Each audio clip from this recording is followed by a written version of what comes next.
Pedagang warung nasi tradisional mengeluhkan naiknya harga kelapa parut dari yang biasanya Rp5.000 kini menjadi Rp10.000 per butir.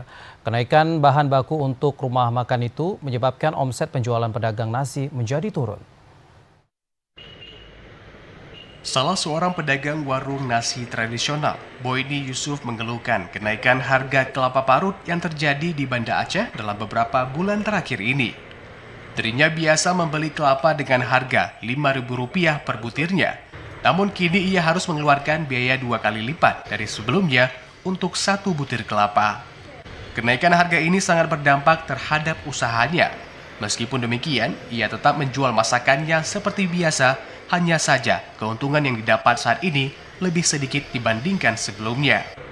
Boyni menjelaskan, jika dalam masakannya ada bahan pangan yang digunakan dikurangi, maka cita rasa masakan akan berubah.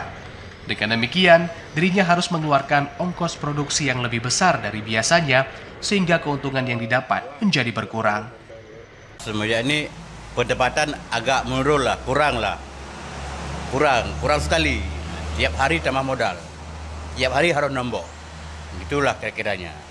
Kalau dulu ya, sekarang nggak ada lagi, jauh kali. Cuma harus bertahan karena kami kan biaya anak-anak, kan harus bertahan. Kayak mana mau jualan harus bertahan. Nah, kayak manapun rugi harus bertahan.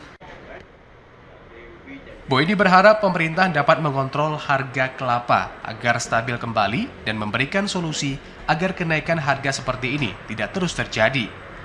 Apabila harga kelapa terus naik, maka akan berdampak terhadap usaha warung makan seperti dirinya.